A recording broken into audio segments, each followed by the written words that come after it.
Welcome back to the Beast Within, where we conquer and overcome your mental obstacles that are holding you back from reaching your fullest potential. So today, I want to dive right in. This one hits really hard at home for me and is one that's a little tough to face. It's a little bit hard to actually recognize, but even more so when you do recognize it, it's hard to accept. There comes a point in our day where downtime is not really considered rest anymore. It's considered an escape. And there's nothing wrong with recharging your battery. It's actually essential in order to live out to your fullest potential. But when the majority of your time is spent watching, scrolling, listening, consuming, you've surrendered your dream to feed someone else's. The creative fire inside you dies not from failure, but just from neglect. Your ideas rot on the vine while you double tap someone else's life.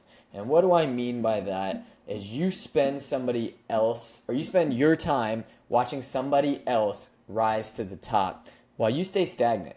You stay still and you consume their life versus creating your own. And so the beast that we have today is exactly that. It's the consumption beast that we face when in reality we really want to switch that around to becoming the creation beast, which is more of a positive spin on it. And you see, this beast, without overcoming it, you're putting yourself in a standstill and you're accepting it. We're accepting our life to be mediocre because we'd rather spend our time consuming somebody else's. But see, there's a cost to consumption. And the cost is you're never going to get to where you want to be by following somebody else. You see, you admire people who create but feel further and further away from actually becoming one of those people yourself. This starts to shrink your confidence, and then when your confidence is completely shattered, your ideas never breathe life. And they stay locked inside of you, and this is where they go to die. And they actually die, your ideas, your dreams, they actually die way before you do. And that's what I want this episode to help you overcome. That's what I want this episode to speak loudly to you is I want to get the ideas out of you before they die. And when they die, that is the life of regret.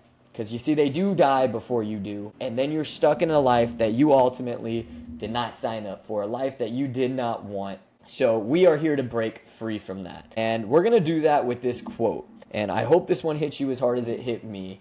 It says, if you only inhale, you'll suffocate. Creation is the exhale that keeps your soul alive. Inhaling is necessary. It's where I'm not telling you to not inhale. I'm not telling you to not consume. I'm telling you that it needs to be methodical and it needs to not overpower your creation side.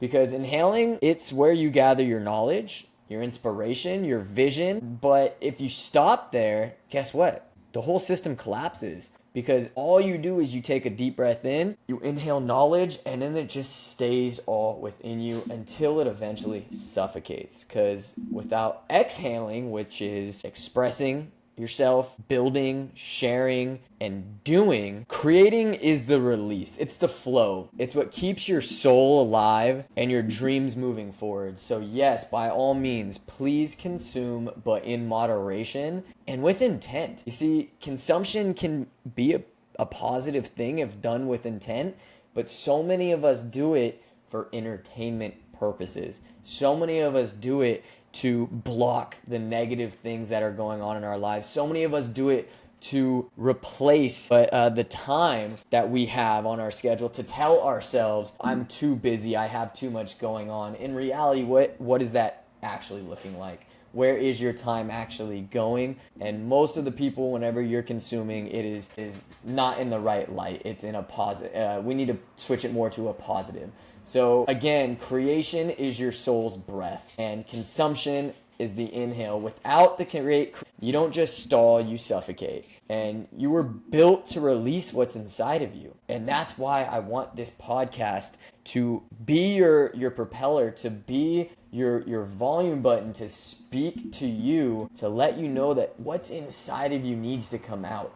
And the only way to do that is by starting to create. And that's what gives life meaning. Creation. living out your dreams, manifesting, and pushing yourself versus settling. Right? Consumption is just settling. That's all it is. It's watching somebody else live out their best life and saying, that's for them. I couldn't do that. I can't get there. I don't have what it takes. I don't have the right tools. I don't have the right necessities. I don't have money. I don't have whatever it is, whatever reason you have behind what your excuses are. We need to put these to bed by allowing yourself to be more of the creative avatar and be more of the artist that you truly are. And so why do we consume more than we create? Well, other than the topic I just brought up of, mostly it's because people don't think they're good enough. So they'd rather watch somebody else. They'd rather watch somebody else swing and miss. They don't want to be the one. They don't want to be the one with the lights on everybody. They don't want to be the one that people are judging. They don't want all the eyes on them. They'd rather let somebody else fuck up. They'd rather let somebody else take the risk. But you see, the people that matter don't judge. The people that are successful don't judge, right? Somebody that's super fit is not going to judge you for starting to try and get in the health and wellness. Nobody's going to judge you for trying to lose weight. A CEO is never going to judge you for trying to start a business. So the people that matter, the people that you want to imitate and be like, are not judging you for actually trying. But why else do we consume? Why else do we spend our time hours in a day consuming versus creation? One is that fear of not being good enough. You see, creating puts you in that arena and you're going to be judged and you will fail, right? And guess what? People will forget, or like I said, the people that matter won't judge you, in that realm, and you're gonna fail and it's gonna hurt and you're gonna learn from that fail. So what do you do instead? You stay safe by watching others, because you can judge from the sideline, but you can't actually get burnt if you're not playing the game. But you see, that's the problem here, is you spend your whole life on that sideline, and then 20-30 years go by and you're looking back and you say, well, man, I didn't live to my fullest potential. I did not give everything I had. Now I have regret, right? Another reason why we overconsume is quick hits of dopamine. And right now, more than ever, dopamine hits is at an all-time high. You can get it instant. You can get it from a click of a button. You can get it from as quick as going on YouTube, turning on the TV. I mean, anything. Dopamine hits are instant right now. And so people are chasing these fake dopamine hits instead of doing the boring stuff. Instead of doing the things that's not sexy, it's not going to give you that instant spike. It's not going to give you, the shivers or but you know what? It won't until it will. Because you're going to get yourself to a point where you're going to get these dopamine hits because you've taken your life to the next level. And there's no better feeling than that. So dopamine shouldn't be instant. The dopamine spike should be over a long, creative, again, using your creative side, a long creative amount of time. Because if we get it so quickly and instant, well, now instant gratification starts to come in. Now we want it again, instant, and again, instant.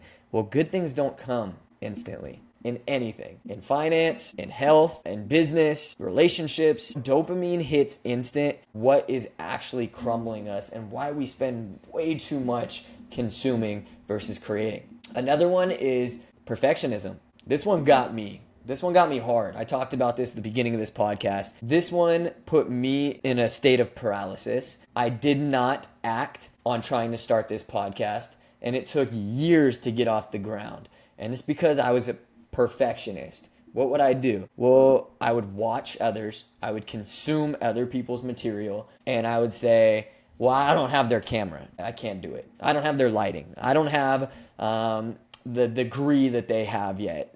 I can't do it till I get these things. Well, I don't have the perfect camera. I don't have the perfect editor. I don't have, you know what I mean? And so this procrastination made me consume more and more and more, and pushed me away from my creative side. And just like I spoke on before, the further you push your creative side, the deeper it gets, the harder it truly is to pull back out of you. Because when you're in creation mode, it feels good. When I'm in front of this podcast, it feels good. Whenever I'm educating myself, with a purpose, consuming with a purpose, reading with a purpose to be able to speak to you guys, it feels right. But back in the day when I was just consuming, only consuming, it never felt right. I was upset with myself. Deep down, it's like, damn, I'm probably not good enough. Oh man, I'm watching, for instance, Rob Dial, the guy that motivated me. I would watch all of his podcasts and I would sit there and say, oh, I wish that could have been me. I wish that could be me. But you see, wishing is chasing consuming, while manifesting and putting yourself in the position to succeed, well, that's putting you in the position to create. And so perfectionism is a very real reason why we overconsume. Is there's no pressure, right? And speaking of pressure, this is actually another reason why people overconsume and undercreate, is because there's no accountability, right? So going back to the days I was in college, going back to the days I was in school, well, I was held accountable to get my work turned in. I was held accountable that I had to study for this test or else I'm going to fail the freaking test the next day, right? Or whatever, next week. And so there's no accountability here. Nobody's telling me I need to create for this podcast. Nobody is telling me that I need to study my material and learn the mind and learn, our behaviors, our mental behaviors. Nobody's telling me I need to do this. And so the lack of accountability is another reason why we consume. And so what is a way of solving that? Well, hire a coach. If you don't got money, speak to it about it with a friend, a family member, a girlfriend, a colleague, whatever. Put it out there so other people know your dreams and your ambitions and can hear the creative side. Because if it wasn't for me sharing my story with friends and me allowing others to hear what the beast within could do and where it could head, then I wouldn't have the confidence to start. But by putting it out there and by speaking it to other people, I got positive feedback. Well, that's a great idea. Man, that would really help. I would love to listen, right? Those little things right there is what drew me to create and start to put pen to paper, metaphorically, and start putting myself in this position to be on this podcast. So accountability is a big one. So why do you consume? Because nobody's pushing you. Because you're not there to push yourself. You don't have the discipline maybe yet. You don't have the habits in play yet. And so these are the reasons, this long list right here of why we consume more than we create. And learning, it's tough because learning it's almost like an illusion. Learning feels like action. But like if I'm consuming all the time, well, I'm consuming, but I'm consuming to learn, right? I'm reading books all the time. I'm watching positive podcasts. I'm learning. But the thing is we feel productive in learning and watching and hearing and reading. But this took me for a wild ride. Is like for the last, I don't know, I'd say 2 or 3 years ago, is I was consuming like crazy. And it was all positive things like I'm speaking to you about right now. And the problem is I thought I was being productive by doing this, but there was no action. So it was all just an illusion. I was just consuming. Might as well have been binge watching Netflix. I might as well have been playing video games, right? Because all I was doing was just taking this information in. I was never utilizing it. I never put it into play. I never got creative, and I never put myself in a position to utilize this information that I had dialed in. So that is another reason why we consume more than we create. It's an illusion, and we're almost tricked into thinking we're doing something that's putting us in a positive position. In reality, we're just wasting our time and putting ourselves in an inability to create. And so the question is what does this do to our full potential? What does over-consuming do to your full potential? Well, you become a spectator in your own life. You watch everyone else around you, whoever it is that you're watching grow. You're watching them start their plan. You're watching them grow their plan. And someday, you're watching their plan unfold and succeed while yours hasn't gone anywhere. And your confidence is going to shrink. The more you delay action, the more you doubt your ability. The inner voice starts to whisper that maybe I'm not meant for this. Maybe I'm not good enough. Maybe I am just one of those people who sits on the sideline. Maybe I'm not a player in the game. Maybe I'm not the quarterback. Maybe I'm not the running back. I'm just a fan. And this is a tough way to live because we're all here with a purpose. We're all here to play the game of life. We're all here to live out your fullest potential. And so you want more confidence? Start creating, because every time you scroll instead of build, you teach your brain that other people's voices matter more than yours. And this is not true, but it's something that becomes very prevalent as soon as you overconsume. Confidence doesn't come from thinking, it comes from doing. And if you keep consuming without creation, your confidence is just going to fade and it's just going to shrink. And you're going to believe that others have it better than you do. So listen, if you learn anything from this episode, this is all I need you to do. Show up, start creating, post some shit, because that's how you grow. Doesn't matter what it is. Whatever fuels your fire, whatever's deep inside of you, whatever ambitions you have, just start. Put it out there. Make a fucking video. Post the video. You want to do a YouTube? Post a YouTube. You want to write a book? Start writing. The book doesn't even have to be the book. Just start learning how to write. Take some classes, right? So again, intent behind creation, because comparison becomes your compass. Instead of looking inward for ideas, you're going to end up starting to look outward for approval from other people. You see, you forget what you want we live in such a social media driven world that you start to forget what you actually want, right? You start to think about what others want. Well, what are they going to like? What are they going to approve of? And that's the problem with creation, is you're going to dig yourself in such a hole of, you're either going to A, not create at all because you're so nervous of what other people are going to think or what they're going to like, or B, this compass is going to take you way off of your path because, again, you're going to try and figure out what they want, right? And so, again, the biggest thing that I want you guys to understand here is just start. Just put yourself out there and get some momentum. That's all it is. It's inertia, right? As soon as that snowball effect starts to creep in, a little bit more will happen. You just have to trust in God, the universe, your mind, whatever it is, your manifestation. You just have to believe in something, because it's just one foot in front of the other that creates that momentum. And you see, if you don't start the momentum, if you don't push the boulder forward to get some momentum and inertia moving forward, the thing is you start to get rusty and your discipline starts to fade. And I see this time and time again.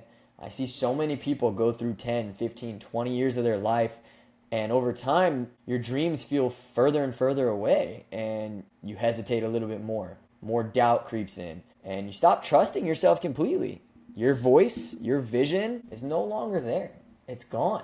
So your fullest potential, it dies not with just a bang, but with a constant scroll, with a constant binge watch, with a constant I'll start tomorrow. This is where your fullest potential goes to die. And so when it comes to consuming, just make sure, one, that you're doing it with intention and that you're saving time for creation.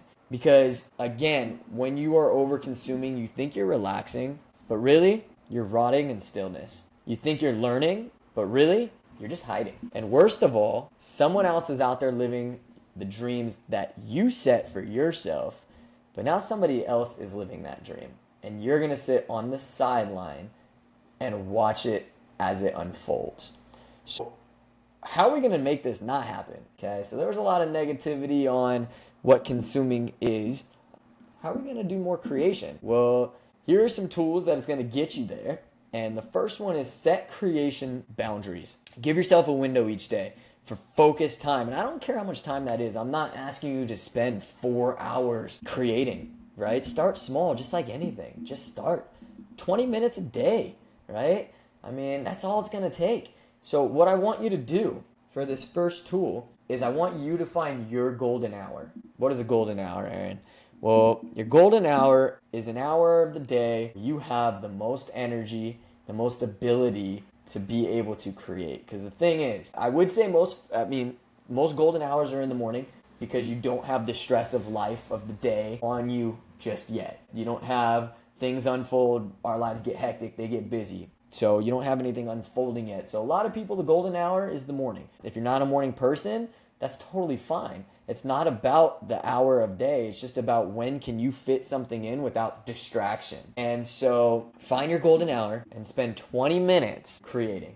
What does that mean? Journaling, writing, creating a business plan, putting in the time that allows you to succeed in the craft that you want to be successful in.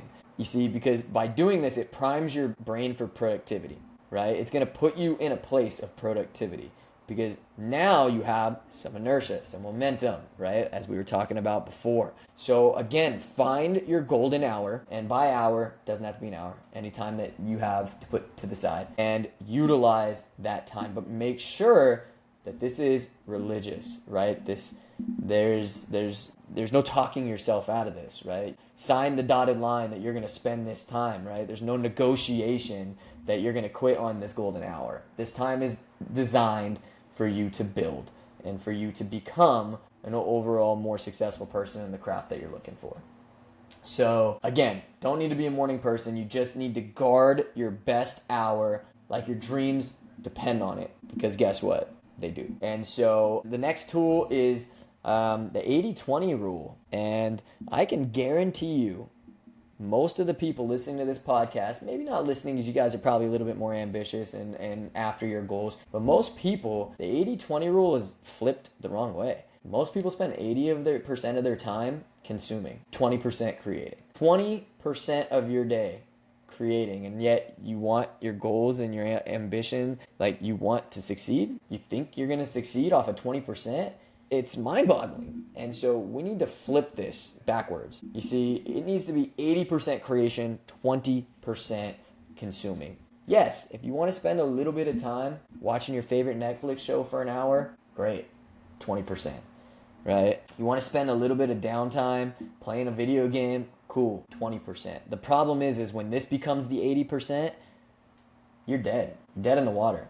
You're not going to have, nothing is going to come to fruition. It's not going to happen for you. So I'm asking you for tool number 2 is to spend 80% of your time creation, 20% consumption. Another one is, and this goes back to the 80, is creating before you scroll. So what I like to make, again, golden hour, what I like to do is make sure I have the energy for my creation. I spend all of my day creating. I spend the morning with creation. I spend in between clients with creation. I spend after work with creation, because I know at the end of my day, I'm exhausted and I have nothing left. And this is going to be my time for scroll. If I spend my energy hours scrolling, at the end of the day, there is going to be no creation.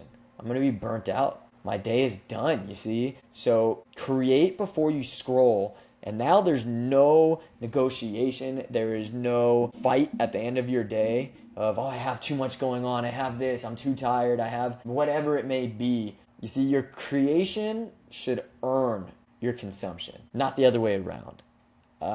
And it could be a sentence, a sketch, a video, a workout plan. Just set your targets and don't negotiate with them, right? They don't have to be perfect, but they do need to be consistent. And when it comes to that, really big one that I have, tool number 4, is unfollow to refocus. If it doesn't inspire you, not just inspire you, hear me out here. If it doesn't inspire you to act, then it's distracting you. Your feed should fuel you, not freeze you.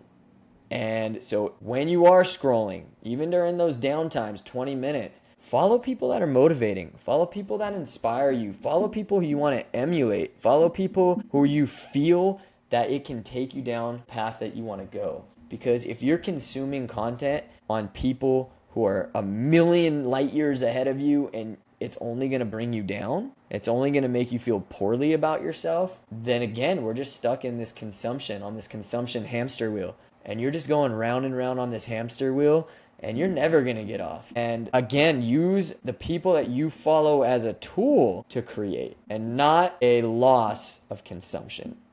So whatever you're scrolling on, make sure it has purpose. Make sure that it's not just pure entertainment and that there's a reason behind what you're scrolling for. The last one, I have a little bonus strategy, and this one is everything. This one I want you guys to really take in is create whatever it is that you want to create. For me, it's the beast within. Create without permission. Don't wait for validation. You don't need the perfect gear, followers, experience. You just need to start. And again, with zero permission. It doesn't matter what others think about it. It doesn't matter if they see the vision, because that's not their vision. This vision was put in you for a reason. This is your purpose. Fuel that fire and let it burn, because all you got to do is start and watch this thing unfold for you. You see, messy is better than silent. Doing something is always going to be better than not doing something. Imperfect is better than invisible. So with that being said, utilize these tools that I've given you to overcome this consumption beast that has hit us so hard, especially with social media and Netflix and all these instant, time-sucking valuables that we have. So utilize these tools to overcome that consumption beast and just start to create a little bit more and watch what happens. Watch what happens to your life. Watch what happens to your happiness. Watch what happens to the people around you, because now they're getting valuable information from the creation that you made. Watch the people that you inspire. So just do me a favor and learn to create more. And with doing so, you'll automatically be putting this consumption beast to rest, because you'll spend most of your time on the 80% good versus the 80% bad. With that being said, I'm your host, Aaron Saltzman. Thank you so much for paying attention and listening to us. We really appreciate you guys. Hit that like button, hit that subscribe button if you haven't already, and never miss another episode, because I promise you, these gems are just going to keep on coming, and we will see you on the other side. Peace.